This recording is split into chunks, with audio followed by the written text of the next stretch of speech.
introducing Steve. Nice job. What can you say about Steve? Steve is a collaborator. Steve and I hardly know each other, but we've made artwork together. I started it, he finished it. Steve is a resource for humanity, I swear. He is so spiritual and so wonderful. I can't wait to hear his poetry. A lot of people look to me for inspiration and help, and I'm always helping people, but when I need a burst of creativity, I just love to read Steve's words. Aww. And I'm so grateful to him that he is here today, and I'm grateful for you to hear some good poetry, because you haven't had an opportunity as a student who wants to be a writer to go to things in the community because of COVID. So I'm grateful, very grateful. So Steve, I'm going to let you take it away. Thank you very much. Maybe I'll read some of those, but I live on this farm set way back, not a through road. There's rarely anybody coming to the door or coming in by mistake, or so it's it feels like it can often be interruption free, which helps with my work. But of course, life is interruptions, so it isn't interruption free. So it may make the interruptions all the more painful, because I'm busy imagining I won't have them, and flustered and annoyed when they come. Luckily, the interruptions tend to be more the natural world. These fogs, more gray whirls, more smoke kinks. The wood-worn Gian circles an invisible point like suns around unseen worlds. Now it lacerates the calm air. Now it lacerates now. Birthing then, and from now, then. Twin geese overfly and show me why, not how, to slice. 3 Gian, fog, I in its wake.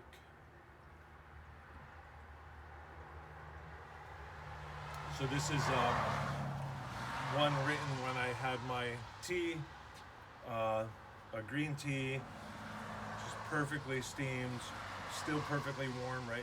Like you get everything ready, and by the time you're ready, the things that were ready are not ready. Like I'm set, but the tea's cold. So do I go suffer with that, or do I re-ready, go warm, So everything was just perfect. I'm having this, so Jian is a Chinese term for a sword, a particular type of sword we use in Tai Chi.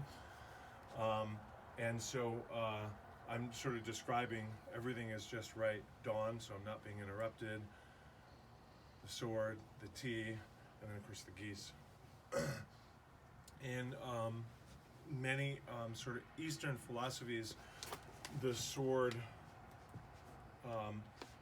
is at one time a representation of destruction and creation. So if you have a loaf of bread and you want to cut it because you want a slice of bread, you are creating a slice of bread by destroying a loaf of bread. It is no longer a loaf of bread, but you have your slices. And the two cannot be distinct. If there is to be birth, there must be death. And we pretend away and distract away from that truth, of course. Right? Our culture helps us, our language helps us, our rituals help us, for sure. But you cannot create without destruction. You cannot destroy without creation. Both true. And so I'll just reread that so you can hear it again, since now you guys can throw vegetables at me, because if I shift into teacher mode, it's just reflexive. I forgot what I'm doing here. But the sword is often employed as a description of, in a sort of spiritual way, destroying, slicing through ignorance, or the veil of ignorance, or the veil of illusion. And so you'll often see the sword held by some avatar or deity or something like that in various, like in Hinduism or Buddhism or what have you. We might readily read, oh, God, sword, warrior, got it. Like, It makes sense. You're a god of some kind, or I don't know this religion, but you have a sword. You're all powerful. You beat up armies. Get it? And maybe that's part of the story, but usually that's metaphorical for helping you to pierce the veil of illusion, which we all labor under. And generally, as far as you get in terms of apprehension of reality, it's usually a few steps forward, a few steps back. Right? The illusions, like the snow, re-blanket us all every day. So it's kind of an ongoing practice. But if you'll notice at the end of this, the very last word is wake. What do I mean by wake?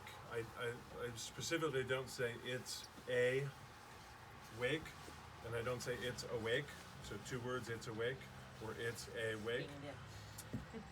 But I also don't say if wake suggests the awakening from illusion, such as in Buddhism, or if it's awake, such as a funeral. Right? But either way, the lesson that I'm interrupted and probably annoyed, which I don't know if I share the annoyance, but I'm probably annoyed, like everything's perfect, and then the damn geese, right? But the geese ultimately teach me about the cutting as they fly through and slice the sky. The sky is pink, or the light is pink, or the air is thick, or the light is low. The geese are gone, the sound is lost, the morning's come, the ache remains. The nap hasn't come, neither to the meal. The trip to water salty, whether coming in or going out, has receded to another else of a day. The plans are napping, our heads are low, the breeze a blanket, the sounds turned down. Out there, in soon dark, but just now light blue sky, a pair of geese sound off and flap off. No sleep exactly, but rest, and the rest of this waking world waits. But for the geese.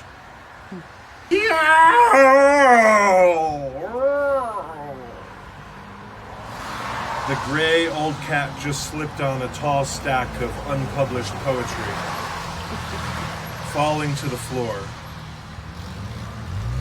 Everyone's a critic. I know it snowed. The birds that chattered there along the hedge in a flash had scattered. The gurgling and burbling was halted, the stream of consciousness wordless, as if all it had wished it said was all said. The sun ran scared. The moon gussied herself up in a gauzy haze. The night mistook its place for days, the cemetery weight of an afternoon. The fisher cat, scarcer than love in the true cold days before love. The critters skittered, the hole makers dug in and snug in, a muskrat, a mouse, a vole. Soon the forsaken heavens had loosed the freewheeling flakes, clouds of dancing, dusting, drifting detritus. The cartoon dust trail left in its wake, the snows fell from the place called heaven, the home of hope, birthplace of birth, the parent and moon and giver of earth. And I below, I'd not know. 10 below and cursin' snowin'. What from heaven went to me, to us, heaven sent not just snows from sky, this time was sent the moon. It's called, it's named after the first line. Probably 90% of my writings are untitled. Snow on crocuses. It's pretty good February. Or March. Yeah. Snow on crocuses, fat flakes, slowed by cold air, falling upon my spring. Strap in, this is a longer one. So you see, most of my poems are endeavoring to teach what I teach, or they're kind of sprung from the soil of the sort of teachings I study. So we might say Taoism or meditation or I guess I prefer to say nature lover, because people like that better than people despiser. So nature lover, kind of, people are happier with that phrase. But sometimes it's more pro-hermit than anything else. The snow has grown saucier, slower. The trees are bare and yet hold no surfeit of crusting crop. The fields and trees and dales and ponds and here's and there's are each white with black. All colors present as with light, as with ink. Black and white this nearly night, the snows have piled and tumulted across the grass fields. The horses have steamed their trunks, and now for a quiet moment, an instant, really, the partly snowy sky is peach blown. The pause was just to let the car go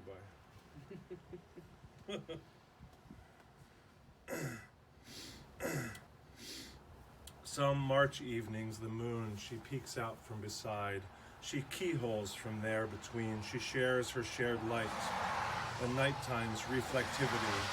Sometimes, true, she just may be a drop of drippings from the tippies of the midnight's icicles.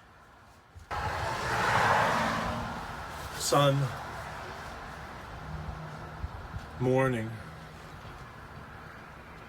icicles. Me, morning, icicles. Don't stay long, sun, please. Don't stay so long, icicles. Please.